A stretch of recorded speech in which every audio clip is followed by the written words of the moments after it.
agafata amafaranga akaroga umuntu akamwica yarangiza akaza n'iwawe agakora nk'ibyo yakoze kuri wa wundi akabona urakomeje ubayeho akabona urakomeje urabyibushye akabona na gripe warwaye niho hantu dutandukaniye n'abandi bantu nta kizabuza ibigeragezo kuza bizaza ariko Imana yacu izajya igaragara mu bigeragezo bwira mugenzi ngo ongera igaragare nawe ku buzima bwawe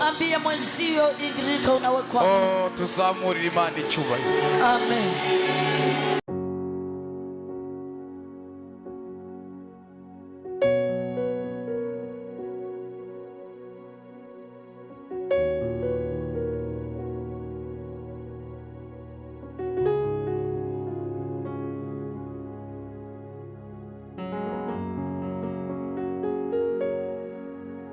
Akazina kanje nitwa Ningwanira Anita. Jesi nabona kuwa gatanu mwijoro sinakanura. Na samedi sinakanura. Ntibatanitara ngo nkanure na cyangwa masinziriye. Sinaje hanze kuzuba. Ariko rero bukeye kwa Mungu. Haraje umuntu ambari ati shiramo umutima ujisho agenda uhiga ibintu by'imiti ushire mu jisho. Cyangwa uje ku masengesho. Cyeco nitayeho na nyamiti sinabashije kwishira mu jisho. Naciye telefone na pasiteri ndamutelefone acyambariye ati umeze gute ndamati je ndagwaye ijisho pasiteri sinkanura simbona je n'ukuri n'umugabo wanje yari yihebuye n'abana bose bihebuye nanje nihebuye ariko iyo mwanya pasiteri acyambariye ati fata ku iryo jisho ndagusengere ndarifatako maze kurifatako pasiteri aransengera kabisa nanje shira mu kwizera ndizera ko nkira ndavuga ati niyo miti kirundi je ntayo shiramo niho yacavuga ati ndagusengera urakize buga je nicaye mu nzu abana bose barize nkanuye sinaje hanze ariko mwanya naciye nkanuruka reka dukomere Imana yacu mesha mashi haleluya buga rero nkanuye canje hanze ndakanura ndaraba kuzuba ndatitandara telefone sinarabuku Chandashia telefone ukundaraba neza mbona ndakanuye byose birahera abana bacha baratwenga haleluya umugabo wanje atashe mwijoro avuga ati Imana usenga ni Imana tindari nihebuye nari nabonye ko abaye impumyi ariko ubu ndabona neza kandi n'ukuri nta nakimwe numva mu jisho haleluya Imana umpera amashi pasiteri haleluya mubwire mugenzi wawe uti Yesu aracakora je pasiteri yamayasengeye ngwaye nkavyimba amaguru mvuye ruguru bakandoga akansengera nkacankira kandi ndi kwiradiyo umumpera amashi haleluya mureke dukomere Imana yacu amashi ayo mashi n'imbara y'Imana urashobora kuyakoma haleluya Yesu ashimwe je nitwa Nifasha Esperance magaze ngaha nshima Imana hari pasiteri cagiye kwa Mungu twandika imitwaro hari umuntu nari nandikiye umutwaro ko Imana yomuha akazi none mpagaze ngaha nshima Imana avuga ko Imana yamuhaye akazi Imana ishimwe haleluya haleluya Yesu ashimwe ndabagumbiriye mu izina rya Yesu nitwa Ndereyimana Janine kintu mpagaze ngaha nshimira Imana aha ndahamaze amezi 2 ndahasengera naje ngaha ndushe cyane napakira imodoka imwe no kuzura ntiyuzura ndayishikanye netangurana amafaranga yunguka ngo mboze umuzigo niho naza ngaha gusenga y'amasengesho y'ukwezi ndaza pastor aravuga ngo umwe wese ngo niyature ku Imana imukorera je navuze ati Imana mpakira imodoka imwe ndayishikanye bitangurana amahera yunguka umpaye 60 umasabire naguha 65 ndashimira Imana kugeza isaha n'umunota pakira imodoka 3 haleluya haleluya cyangwa 4 kandi ndazishikana nta muntu numwe nakamahera yunguka ndazigomboza ruguru naho bambona menga ndi umuntu ngira umukene mu bantu bose baduga ruguru ariko ubu ruguru bambonye bavuga ngo mabuja arashitse. Haleluya.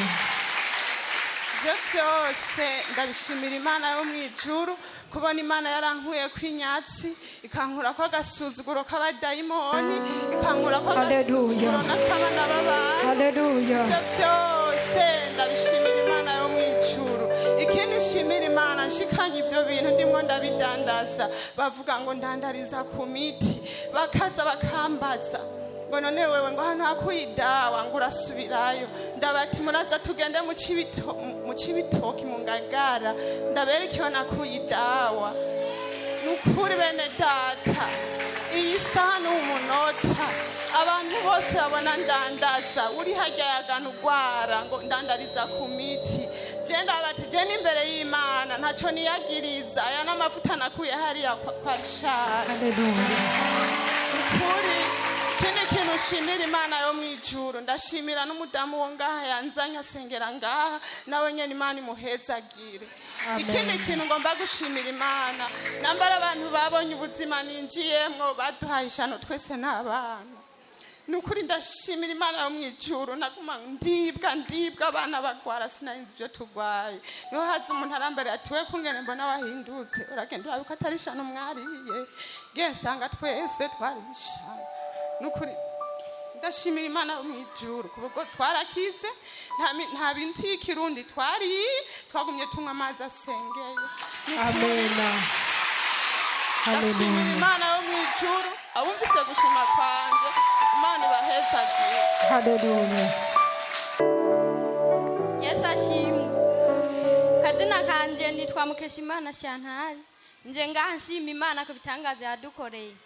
Mu kwezi kw'icumi twaragwajije umwana yagiye kwishura gwa yaremvye cyane arafatwa aremba aragwa hasi baca baramutahana. Dusanga bamujanye kwa muganga atavuga. Burya tugiye bacamushikiza muri koma. Amara y'imisi 3. Niho naca ijwi rinja mu mutima nsanga afise nomero za pasiteri wo ngaha. Canda mu telefona acambwira ngo shira telefone ku gutwi k'uwo mwana. Acara musengera. Amusengeye umwana yarimwo sonde yaca mu mazuru. Burya haheze mwanya hajeje kumusengera tubona umwana arakanuye atangiye guhema. Nukuri ibintu Imana yakoze kubw'umushumba wo ngaha biratangaje. Umwana haheze nk'iminota 30 twagiye twumva avuga ngo haturi ni he. Nukuri Imana yarakoze ibitangaza nukuri muyimpera amashi. Amen. Hari hagazaho n'abaganga bavuga ngo nukuri ni mwihangane ngo turabona yuko umwana arembye cyane. Basha twihebuye mugaha musengeye twagiye tubona nukuri umwana bigenda neza nukuri mu pastor wo ngaha Imana imwongera amavuta imuhezagire cyane. Imana ibahezagire. Haleluya. Amen.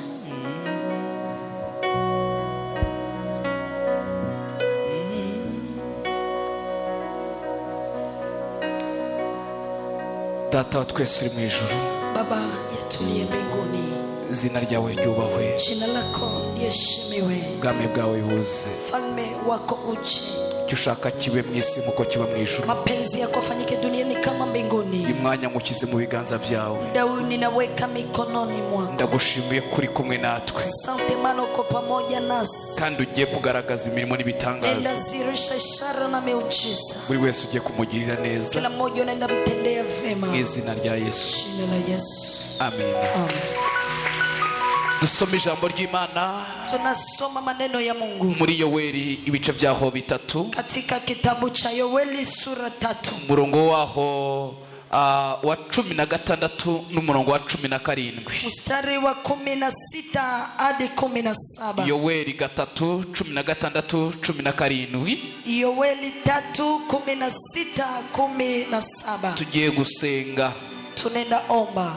Haravuze ngo maze uhoraho azokwivugira i Siyoni, Ndipo Bwana atatuma mungurumu toka Sayuni, arangurure ijwi ari Yerusalemu, atowe sauti toka Yerusalemu. ijuru n'isi bizotigita, Mbingu na nchi zitatetemeka, ariko uhoraho azabera abantu b'ubuhungiro. lakini Bwana atakuwa kama kimbilio. Abisiraheli ababere igihome kibakingira. Wana wa Israeli hivyo ndivyo atakavyowatia. Aho niho muzamenya yuko nduhoraho Imana yanyu. Ndipo mtajua mimi ni Bwana Mungu wenu, Mpangamye Isiyoni ku musozi wanje wera, ambaye nimesimamia nchi yangu Yerusalemu mpya. icyo gihe i Yerusalemu hazoba ahera, Tena wakati patakuwa patakatifu, kandi nta bantu bakavantara bazosubira kuhahita ukundi. Amina. hakuna watu ambao wajataliwa ambao wataingia tena.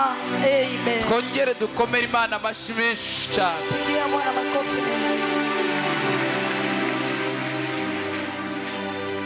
Amaze kugera ahangaha nshaka kureka gutanga iyi message, Nilipofika hapa nilitaka kuacha kutoa ujumbe, kubera ko imvura yabaye nkaho yakanze abantu. sababu mvua ilikuwa kama imewashtua watu. Yari message nshobora kuba natanga iyinga yose, Nina ujumbe kama naweza toa wiki mzima, ariko ngiye kuyifata mu minota mikeya nyitange. lakini ninaenda shika dakika chache nitowe. Muri mwebwe mungana gutya mumaze kuyakira, Nyote kama mlivyo mkishapokea, ubuzima bwawe bukaba bwamara guhinduka, maisha yako itakuwa mwaba imebadilika. muhagije ko mwahindura n'abandi bantu. Inatosha kama mnabadilisha wengine. Ubundi ikangura risaba umuntu umwe wenyine, Uamsho unahitaji mtu mmoja, arashobora kudomeka abandi, anaweza kakonga nabo wengine, bakadomeka abandi, wengine wanakonga ibintu wengine, bigahinduka. mambo yanabadilika. Witwaga Paulo Aliyeitwa Paulo yakoraga ari umwe, alitumika mmoja. Yesu yakoraga ari umwe, Yesu alikuwa mmoja, Mose yari umwe, Musa alikuwa Eliya mmoja, yari umwe, Eli alikuwa mmoja, Elisa yari umwe. Elisha alikuwa mmoja. Ariko aba bagabo bari muri Bibiliya Lakini awa katika Biblia bagiye bakoreshwa ibintu bikomeye cyane, walitumiwa mambo makubwa mno. kugeza n'iyi saha Mpaka sai turacyabizera, bado tuna imani, turacyizera tubakuyeho, tuna imani kutoka kwao, kubera ko bemeye kwakira ijambo sababu ry'Imana. wamekubali kupokea neno. Nawe wakiriye ijambo Na ry'Imana wakipokea neno la Mungu, ukarifata ukaryizera, unashika unayamini, wabera igishinga ntahe abandi bantu. unaweza kuwa ushuhuda kwa Kandi wengine. jyawe n'imbaraga mfite Tena kama mimi niko nayo, n'ubwenge bwanjye, akili zangu, numva nshaka kuzabera abantu benshi ntahe. ninasikia niwe kama watu wengine nye. Ubuzima bwanjye abantu bakabibona ubwabo bagashima Imana. Maisha yangu watu wakiona wanashukuru Mungu. Imana ibampera umugisha mwinshi. Mungu abariki sana.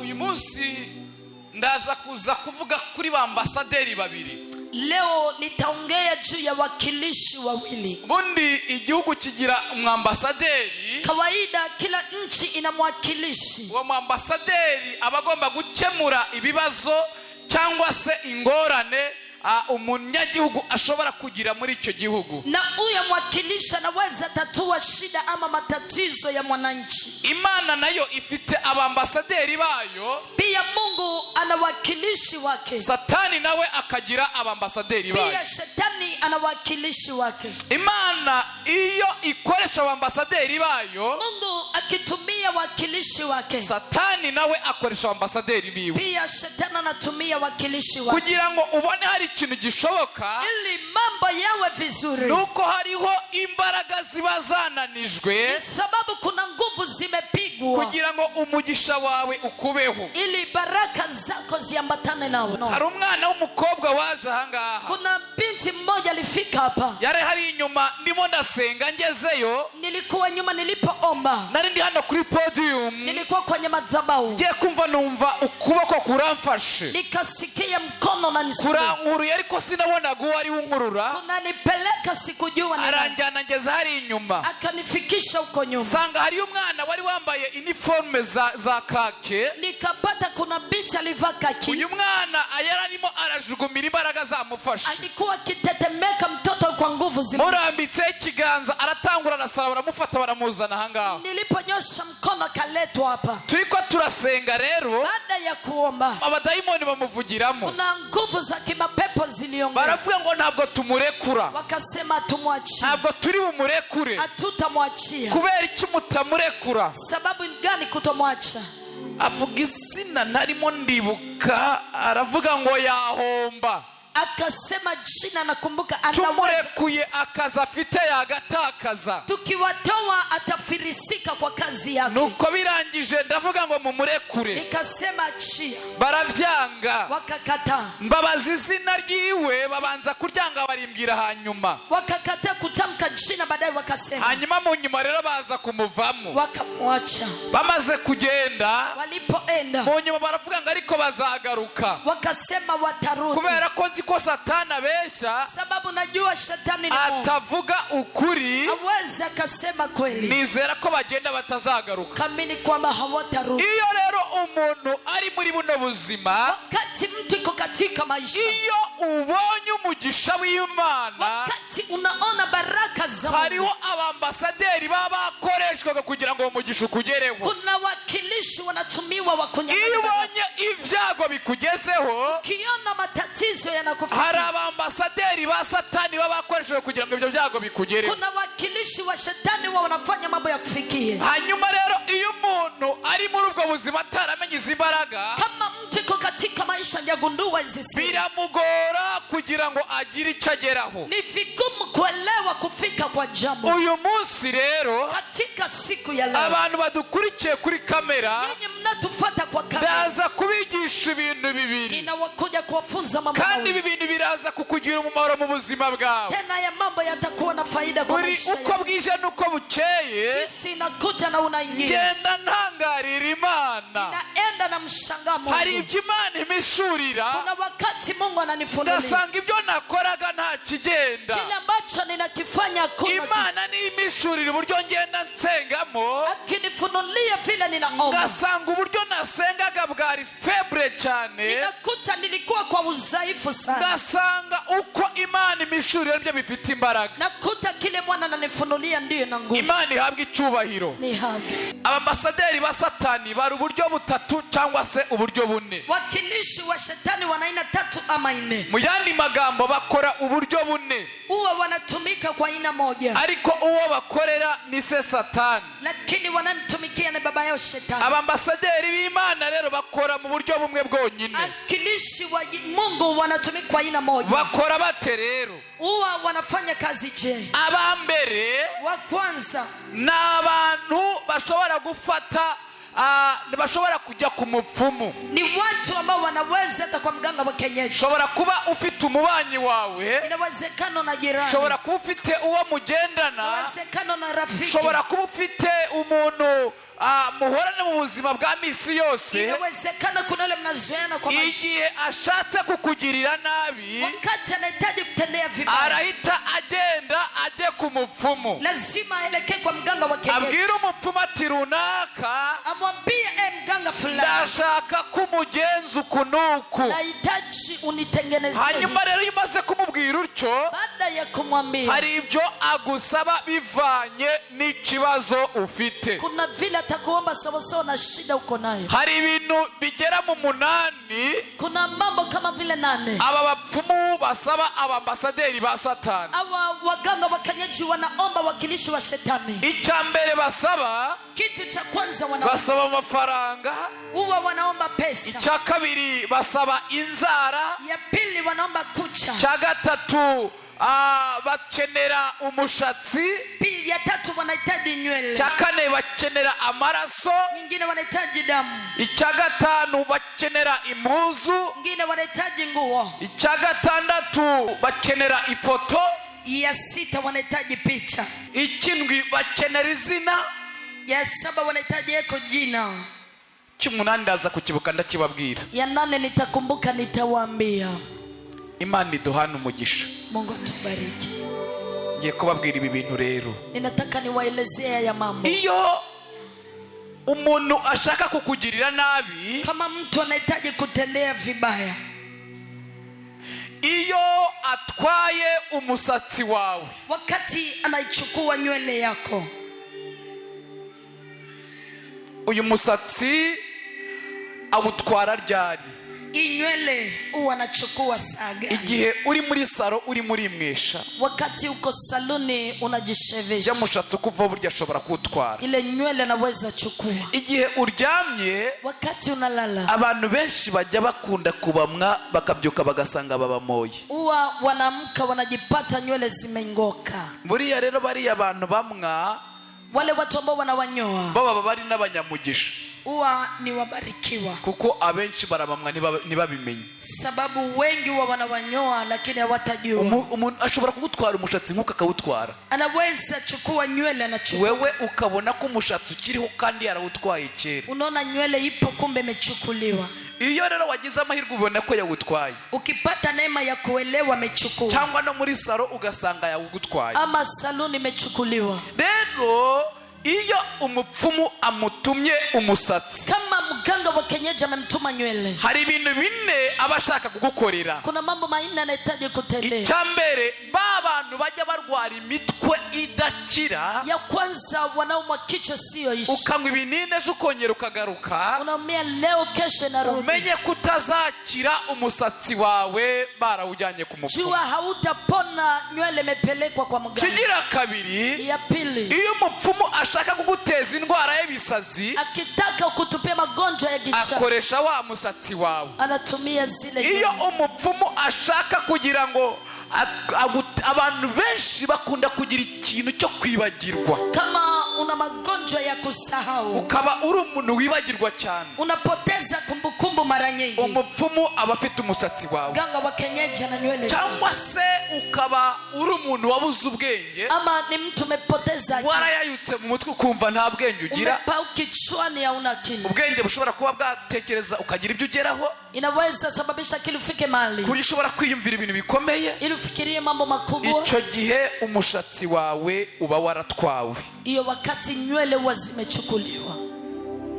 Uyu munsi niba hariho umusatsi we watwawe ukagera ku mupfumu, turaza kuza kuwukurayo. Kama kuna nywele imechukuliwa leo tutarudisha mu izina rya Yesu. kwa jina la Yesu. Tugeze ku cya kabiri, tunafika kwa jambo la pili. iyo ageze ku mupfumu akamusaba amaraso, kama anafika kwa mganga na muomba damu, aya maraso agenda ryari? hii damu nenda wakati gani? Igihe musinziriye, wakati unalala. hariho abantu babaca indasago, kuna watu ambao wanachanja chale, ugasanga urasago baruguci. unapata kama wamekuchanja chale.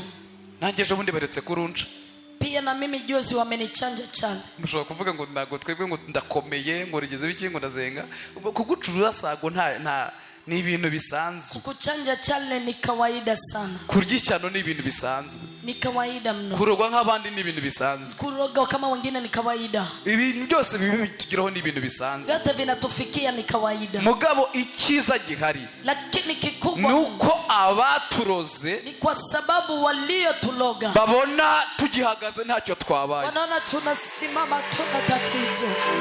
Umuntu aragenda agafata amafaranga, mtu anashika pesa akaroga umuntu akamwica, analoga mtu anamuua, yarangiza akaza n'iwawe kuja na kwa agakora nk'ibyo yakoze kuri wa wundi, anatumia kama alivyofanya, akabona urakomeje ubayeho, akabona urakomeje urabyibushye, akabona nta na gripe warwaye.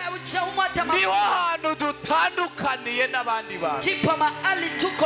Nta kizabuza ibigeragezo kuza bizaza, hakuna buti jaribu ariko Imana yacu izajya igaragara mu bigeragezo. Lakini Mungu wetu atazirika kwa Gira mugenzi ngo ngere igaragare nawe ku buzima bwawe. Ambia mwenzio igirika unawe kwako. Tuzamurira Imana icyubahiro. Amen. Ikintu kitwa indwara yose, kitu kinaitwa magonjwa, nitiyo abapfumu banyuzamo indwara zirimo zirakuzaho. Ni bomba ambayo waganga wa kienyeji wanapitisha magonjwa yanakujia. Igihe cyose amaraso yawe ari ku mupfumu, wakati damu yako kwa mganga wa kienyeji, arashobora gutuma indwara ikuzaho, anaweza sababisha magonjwa kwako. iyo ariyo yose, magonjwa yoyote, tuze kuza gusengana Imana. tuje kuomba Mungu pamoja. Amaraso yawe ahari ku mupfumu, Damu yako mahali lipo, ibyo bakomeza kugukoza byose, kila chochote watatenda juu yako, tuze kuza kubitesha agaciro yo tuje mugoroba tuwaribishe mu izina rya Yesu. kwa jina la Yesu.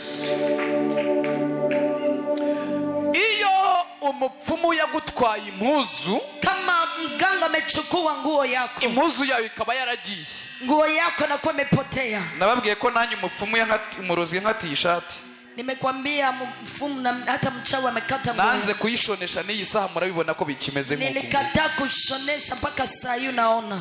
Iyo rero ubyutse ugasanga impuzu yatabutse nk'uko nguko, Ukiamka unapata nguo imechanika hivi. iyo ubyutse ugasanga umupfumu yagutwaye agahuzu k'imbere, Unapata amechukua nguo ya siri. iyo hariho impuzu mwabuze cyangwa ugasanga bagiye bayikata, Ama unapata umekosa ama imekatwa. umva ibintu Satani aba ashaka ko bikubaho. Sikia mambo shetani anahitaji. Icya mbere, Ya kwanza, aba ashaka ko ugira urubwa, anahitaji uwe kama maibobo. ni inzira anyuzamo kugira ngo aguteze urubwa mu bantu, Anahitaji kukufanya maibobo kati ya watu, bakwiyumvire nabi, wakusikia vibaya, bakwange, wakatae. wagukundaga usange na wari bwinjira ahantu cyangwa ukavuga n'umuntu ugasanga kubwiye nabi nta kintu mwapfuye. Kuna mali umeingia unaongea na mtu anakujibu bila makosa yoyote. Wari bwabone n'umuntu ariryo rya mbere mutaziranye mutagize akaguha serivisi mbi, Mnakutana mtu mara ya kwanza anakushika vibaya, kandi abandi arimo arabafasha na neza. wengine anawashika vizuri. Byari bwagushikire Imewahi kufikia? ambo, reka nivugire gutyo, Wacha niseme hivi, baretse ko dufite abarimu b'abakristu, tuna walimu wa Kristo. twebwe iwacu mu Rwanda. Sisi nyumbani Rwanda, Nari mfite umwarimu wanziraga, nilikuwa na mwalimu hanipendi, kandi n'umubanyi wanjye w'inshuti yo mu rugo, tena na jirani wa nyumbani. yari afite abana bagera muri 4. Alikuwa na watoto kama 4. Umwarimu witwaga Kasiyani afatamo umwana aramuzira, aramwanga, Mwalimu Kasiana anachukia mtoto, kamuzengereza nta kintu umwana yamutwaye, nta kiguza, ugasanga aramukubita, ugasanga amutuma ababyeyi yagira ibiki n'ibiki byose. Ibyo bintu bijya bishika. mtoto hajakosa na mtuma wazazi fimbo nyingi mno. Ugasanga umuntu arakwanze, naho wagira iki byose, ugasanga uko wikora kose nta gikundiro ufite. Unakuta mtu anakukataa, hauna roho ya kupendwa. Impuzu yawe iba iri ku mupfumu, Nguo yako huwa iko kwa mganga wa kienyeji. iyo umupfumu asabye amafaranga, Kama mganga wa kienyeji anaombeko pesa, urugero nkagenda kwa Mahombi nshaka ko Mahombi amererwa nabi, ili maombi yawe vibaya, nkagenda ku mupfumu akambwira ati zana amafaranga 1000 leta pesa 1000 kugira ngo ngufashe iyo gahunda, ili nikusaidie hiyo mpango. ikintu gishobora kugera kuri Mahombi, Kitu kinaweza mfikia maombi ni ibintu bigera muri 4. ni mambo kama 4. Cyambere, amafaranga ye yose ya Mahombi Ya kwanza, pesa za maombi azajya ahuhwa n'umuyaga, ni lazima zipeperuke, arakomeza atwarwa, atapelekwa tu. arakira amafaranga umuyaga uhita uyatwara, Atapeleka pesa lakini zinapelekwa tu. arakira amafaranga indwara yatwara, Atapokea pesa magonjwa kira yaingia, amafaranga utuntu twose turangire. atapokea pesa Guti inapelekwa. ndaza kubigenza gute ko nari mfite amafaranga habambuza haje, Nitafanyaje? Mbona nilikuwa na pesa inaenda? dandaze umo n'imicungwe byose birangire bibiro hano bigire, Uchuuze umo, hata michungo yote naenda. bituhamagara tumutahe wanje wagiye, Mtaji wangu umepotea, uhamagara uti byagenze ukunuku kunuku. imekuwa hivi, imekuwa hivi. Icyo ni icyambere. Hiyo ni ya kwanza. Ikigira kabiri, Ya pili, iwawe amafaranga arabura, kwako pesa huwa zinakosekana kuko afite ahandi yagiye. sababu kuna pale zimeenda. Muzije muzarebe iyo hariho umuntu wakennye hari nduba wakize, Angalia mtu akiwa mfakara, kuna mwingine ametajirika. nuko bigenda. Ntabwo amafaranga bavuga ngo wenda ngo hiyongereye, Ndivyo ilivyo, pesa watasema imejiongeza. igihugu kigira amafaranga niba ari miliyoni 400 nayo ngayo, Inchi uwe na pesa 4,000 mamilioni, bivanye n'ukuntu umuntu yiyesitaye arashobora kuyafata byose cyangwa agafataho makeya. vile mtu amejipanga naweza shika ndogo. Nuko biba bimeze. Ndivyo ilivyo. Yesu ashimwe. Nashimwe. Nuko amafaranga yawe aba yarajyanywe ku mupfumu. Ndivyo pesa yako ilipelekwa kwa mfumu. Kigira kabiri. Ya pili. Burya gupfa gutanga amafaranga. Ile kutoa pesa. Ntugapfe uhaye uwari we wese. Usimpe kila mtu pesa yako. Hari igihe ufata amafaranga ukayaha umuntu. Kuna wakati unampa mtu pesa. Uzi yuko agiye kugira ngo agufashe cyangwa ubona ko umuheza agiye. Unafikiri unambariki wala unataka umsaidie. Agahita yakubita mu mufuko. Anaweka kwenye mfuko. Akajya kukuroga. Anaenda kuroga. Akajya kukurogesha. Abantu benshi bameze nkuko nguko. Ni wengi wako hivyo. Ntago mbabujije gutanga. Sijawakataza kutoa. Ko gutanga ni umugisha. Kutoa ni baraka. Igihe cyose wumva uvaswe gutanga, wakati unajisikia kutoa, ujye yatanga, toa. Numara kumuheza baada ya kumbariki, mubwire utumugisha wanjye nze nkubone, sema baraka zangu nizione. Ariko ibindi ushobora kuzayakoresha birakuraba. Bile ambayo utafanya utajiyo. Icyo kintu kandi ntabwo ukivuga yumva. Hautasema nasikia. Ukivuga witonze. Unasema kama uko kimya. Kintu cy'umunani ntavuze. Kitu cha 8 sijaongea.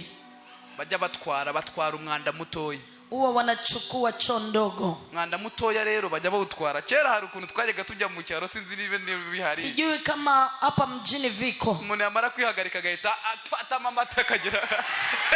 Mtu anatema amata anafanya.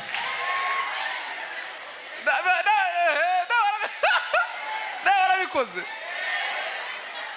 Ninde wabikwigishije?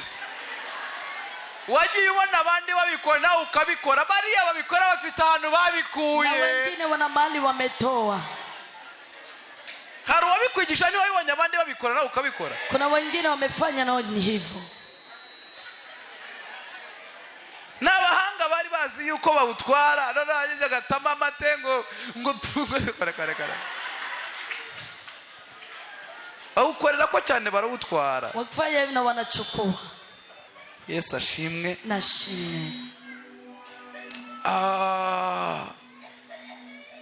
Buri gihe cyose rero, kila wakati, iyo hari umuntu wagiye ku mupfumu, kama kuna mtu ameenda kwa mganga, niyo yaba ari umupfumu w'umuhanga, kama ni mfumu mjasiri, ashobora kukugirira n'abadafite akantu, hawezi kutendea mabaya, hana kitu chako, yasabye ari buze kunyura kugira ngo agufatishe, ameomba ili akushikishe. Nabivuga byose ariko umwanya ni mutoya. Naweza sema lakini muda wangu ni mdogo. Indi numwa ya kabiri ndimo ndasoza. Ingine ya pili niko na malizi. Ni numwa yigerera kuri Satani direct. Ni mwakilishi ambaye anafika kwa Shetani direct.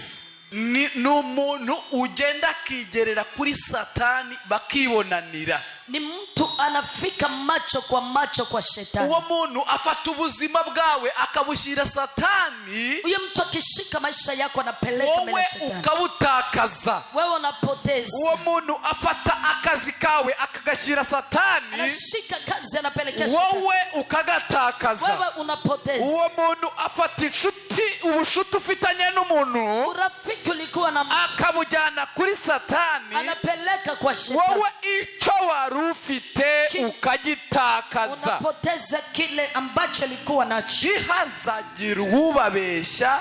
Nta mafaranga abikuzimu, nta mazu abikuzimu, nta mamodoka abikuzimu, nta kintu na kimwe kiba ikuzimu. Asikudanganye mtu, hakuna pesa, gari, nyumba, hakuna kitu kiko kuzimu. Nibyo bakura hano ku isi, Satani akabivunja, akabyambura uwari ubifite, yarangiza akabiha uwundi. Kama viko duniani Shetani anafanya fotokopi anampatia mwingine. Ushobora kumbaza ngo ibyo bikura he? Naweza niuliza maswali. Yohana 10:10. Yohana 10:10. Haravuga ngo igisuma nikigenzwa n'ikindi, mwizi achungu na mwingine, ngo kereka kwiba no gutikiza no kurimbura, lakini ni kuua, kuangamiza na kuteketeza. Satani rero yakwiba telefone, Shetani anaweza iba simu akayihundi, anampa mwingine, ariko ntabwo yayikora ngo arayiguha, nta ruganda agira, lakini hana kampuni. ntibishoboka. Haiwezekani. Igihe cyose ufite ikintu watakaje, Kama umepoteza kitu, umenye ko hari uwagitwaye akakijyana kuri jua kuna Satani. yule amechukua kapeleka. Uyu munsi ibintu byacu tuze kubigarukana. Jioni ya leo vitu vyetu tupate.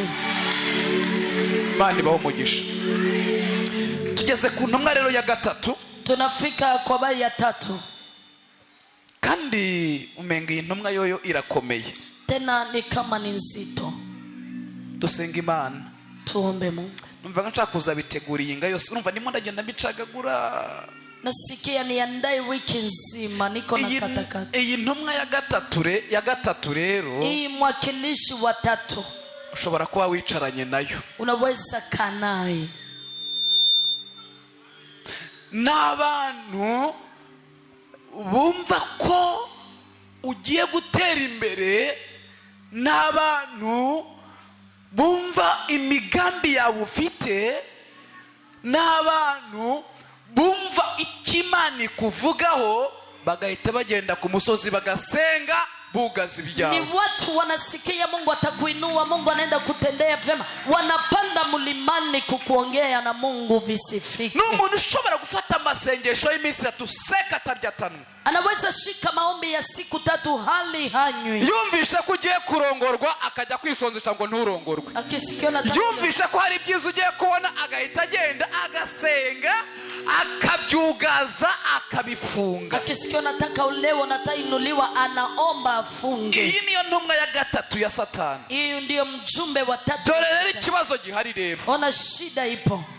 Ibyo yagusabiye byose, chochote alichokuombea birasohora byihuse, lazima kitimia haraka. Wewe akagira ngo ni Imana yamusubije, anahisi ni Mungu amemjibu. Kumbe hari imbaraga za Satani zitaziza zikumva ibyo avuga, kumbe ni nguvu za Shetani zimesikia Mungu, zigahita zibikorera ko nenda kufanya. Wewe akagira ngo ni Imana yamwumviye, ajua ni Mungu amemsikia, akama muri ubwo buzima, anaishi katika maisha, akamatega amatwi akumva ko ari uhanurirwa ngo amwugarire hirya akama muri ubwo buzima, anasubiri kwamba utatabiriwa ili aende funga maisha. Dufite abantu b'abanyeshari, tuna watu wapagani biyita ngo barakijijwe, wanahisi wameokoka, basenga bakarira, anaomba kile, batanga ibigira 10, wanatoa sehemu ya 10, bakora ibintu byose, anafanya kila kitu, ariko b'abanyeshari b'abapagani, lakini ni wenye wivu mno.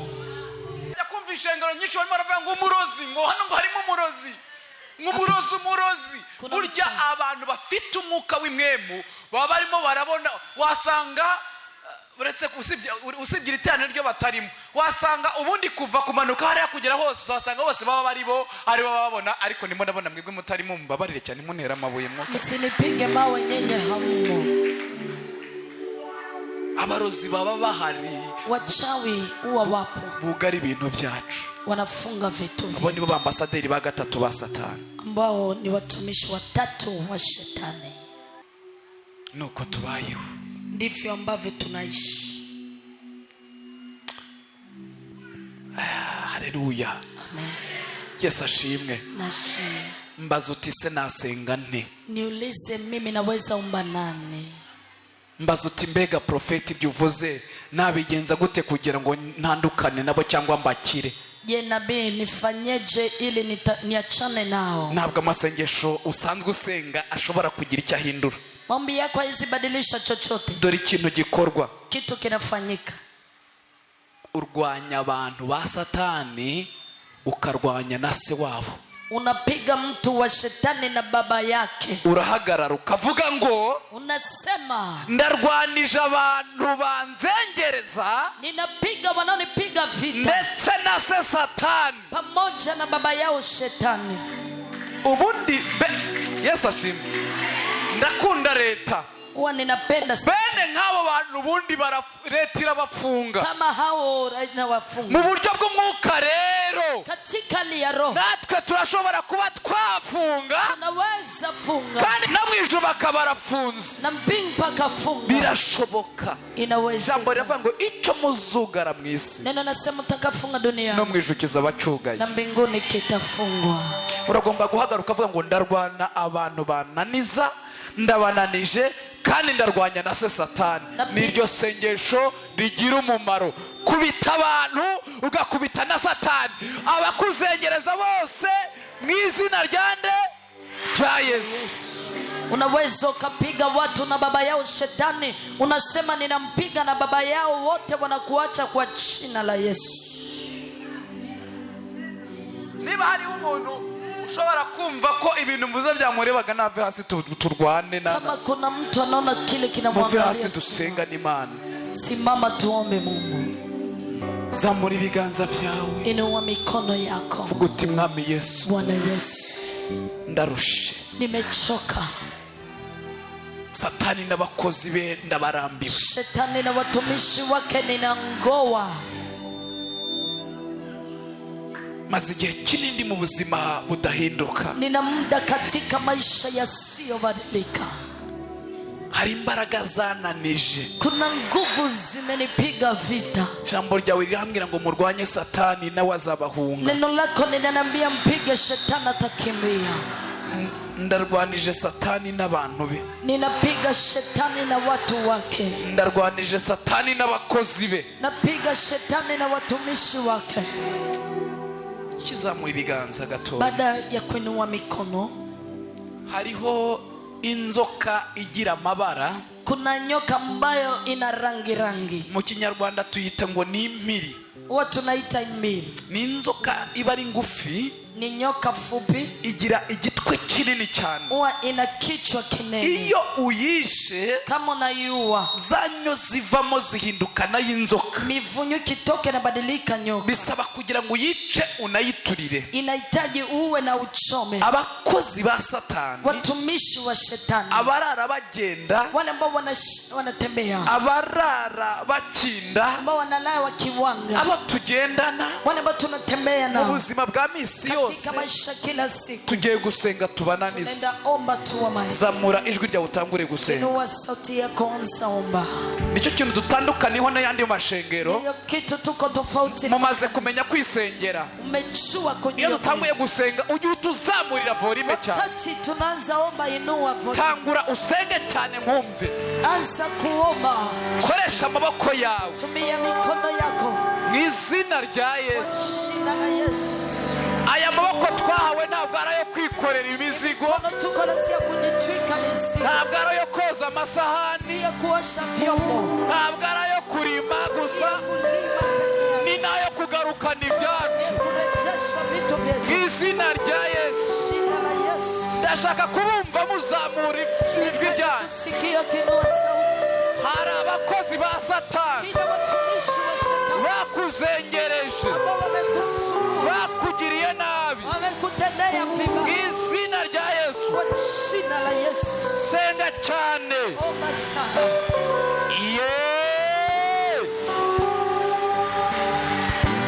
muri sare ya kabiri ntabwo mwumva ndimo ndumva umuriro umanutse la prata kararaga sengerere bodoterere boseya jina la Yesu walio wanafiki kubita kubita kubita kubita irukana nafukuza abakozi ba satani watumishi wa shetani turabananije turabananije tunawashindisha abakozi ba satani watumishi wa shetani niba mu kazi ahuri kama kazini ulipo hari abakozi ba satani kuna watumishi wa shetani bananize niba mu rugo rwawe kama katika nyumba niba mu ugenda kama pale unapotembea hari abakozi ba satani watumishi wa shetani bananize wa washindishe. Zamura ibiganza bya gatoya. Inua mikono yako.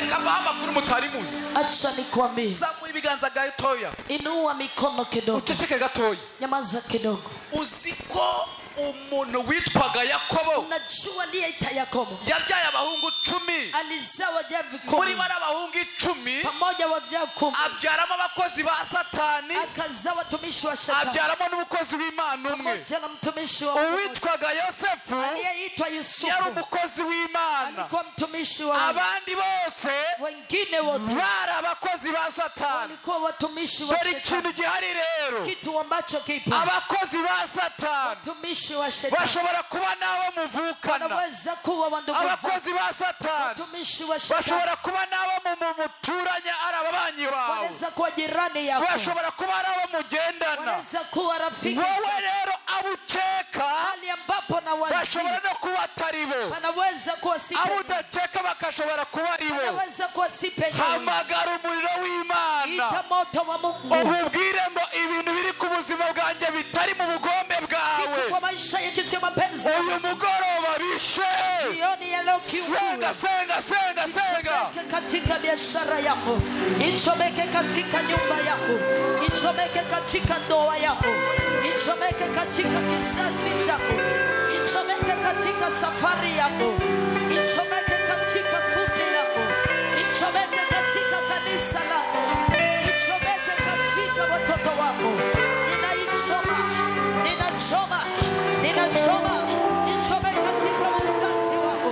Ichomeke katika huduma yako. Ichomeke katika biashara yako. Ichomeke katika wanafanya kazi. Ichomeke katika project zako. Ichomeke katika mipango yako. Ninachoma. Ninaunguza. Ninateketeza. Kwa jina la Yesu.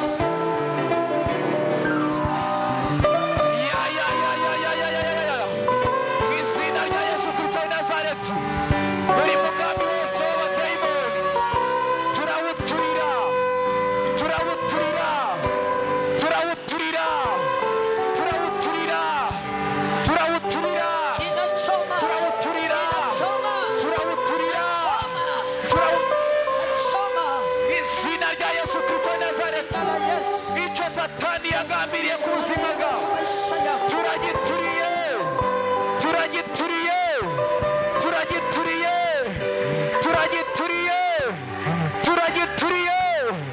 turagituriye. Ndabona abantu bamererwa neza. Ndabona abantu batabarwa. Umugambi wa Satani uravuye ku buzima bwawe. Abambasaderi ba Satani barananiwe.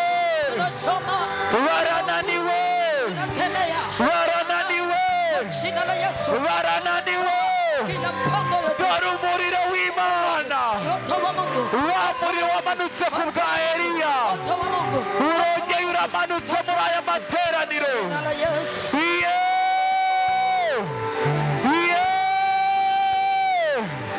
Mw'izina rya Yesu Kristo w'i Nazareti. Ntabwo dushaka gukomeza kuba mu buzima bubi. Byange. Anga ubuzima umazemo igihe. Anga byange. Turabyanze.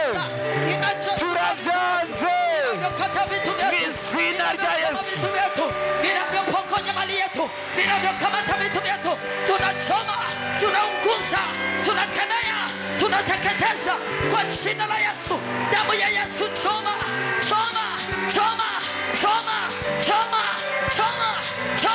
Tunaunguza project zetu zilizokamatwa, ndoa zetu zilizonyanganywa, kazi yetu iliyokamatwa, watoto wetu waliokamatwa na ulevi, bila biashara vilivyokataa pesa zetu.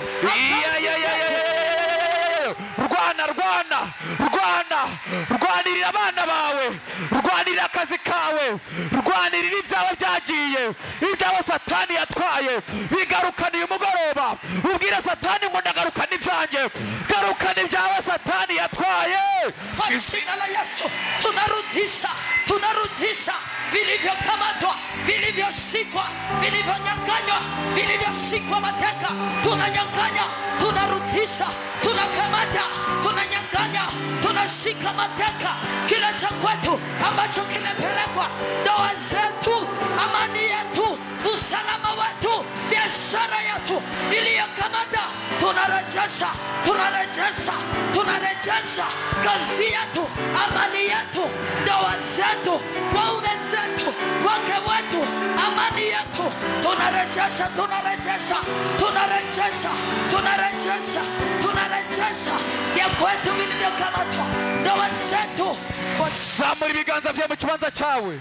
Inua mikono nafasi. Tuza ibiganza mu kibanza cyawe. Inua mikono nafasi yako. Hola mastika irebosa ya.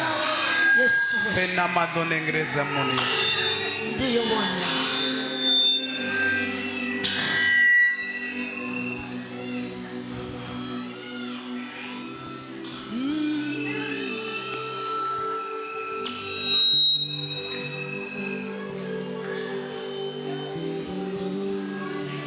Birahindutse.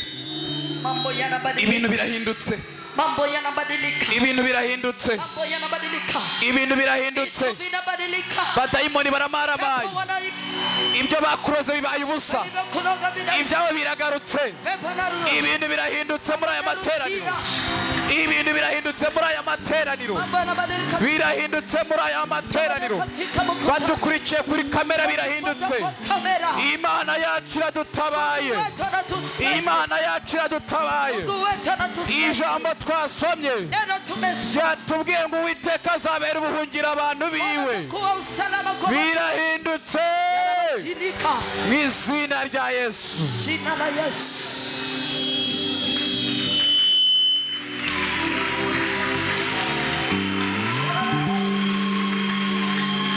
Urakoze Mwami. Abari barwaye barakize. Mbonye marayika y'Imana akora ku barwayi bose bari barwaye hariya. Mwese mubaye bazima. Ibyo bari barakoze ku bapfumu, abigiriye kwa Satani, abakoze ibiki byo abugaje ibyawe, aka kanya byose bitaye agaciro, bibaye ubusa. Kile walichofanya kwa wafumu, walichofanya kwa maisha yako, walichotembea, kila kitu kinaisha kwa jina la Yesu Kristo. Vuga ngo subiramo, vuga ngo subiramo. Rudilia. Vuga ngo subiramo. Subiramo. Ambo.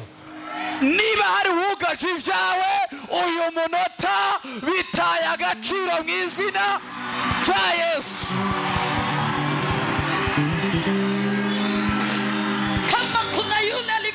Vitu vyako, biashara yako, ndoa yako, mume wako, vinatupa heshima kwa jina la Yesu Kristo.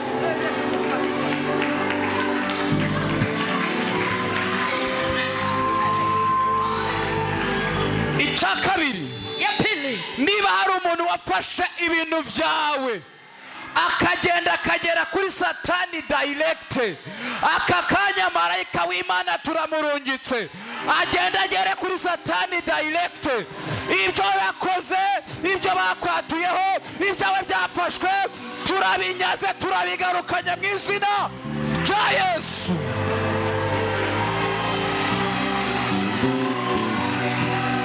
Kila aliyeshika vitu vyako, tunalika malaika wa Mungu ashuke direct kwa Shetani, anyanganya kila kitu chako, anyanganya amani yako, anyanganya usalama wako, anyanganya biashara yako, anyanganya uzazi wako kwa jina la Yesu Kristo.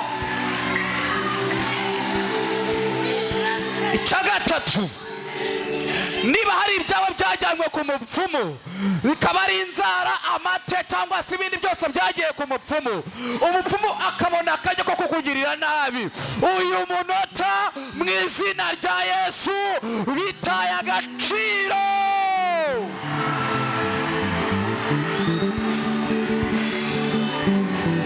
Kama kuna yule alienda kwa mfumu akachukua nguo yako, akachukua kazi yako, akachukua biashara yako, akachukua usalama wako, sasa hivi natupa heshima kwa jina la Yesu Kristo.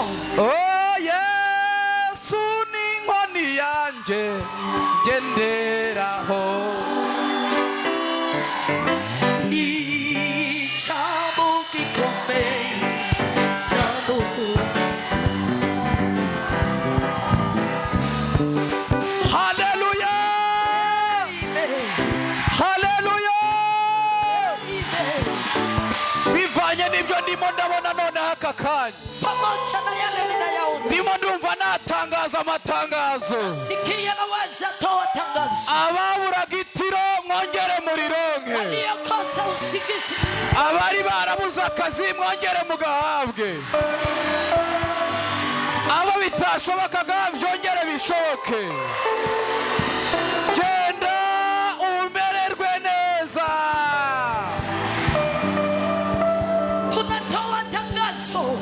Aliyekosa usingizi, aliyetolewa kazini, aliyeachwa, aliyetupwa, wende upate amani katika jina la Yesu. Mani bahe umugisha kandi Imana ibagirire neza. Wabariki na watendeze. Mani bahe umugisha mwinshi. Wabariki sana. Turagushimiye kuri Imana itugiriye neza. Semana ni Mungu mzuri. Turagushimiye ibyo dukoreye nyakubahwa. Asante kwa matendo makuu. Turahezagiye ubwoko bwawe. Tunabariki taifa lako. Abo kuri kamera n'abandi bose. Kwenye kamera na wengine. Turagira ngo bahe umugisha nyakubahwa Imana. Tunahitaji wabariki. Turagira ngo wiheshe icyubahiro. Tunahitaji ujeshimishi. Turahezagiye aya mazi bafite. Tunabariki maji haya. Imbaraga zawe zibe muri aya mazi. Nguvu zako za Bari buze kuza kuyanwa ubakize indwara zose. tumia nguvu zako. Babone ukuboko kwawe n'ubwiza bwawe Mwami. Mkono wako na utukufu. Izina ryawe rihabwe icyubahiro. Jina lako ni Yesu. Gendane na buri umwe kandi natwe usigarane natwe. Pamoja nao. Mu izina rya Yesu. Amina. Amen.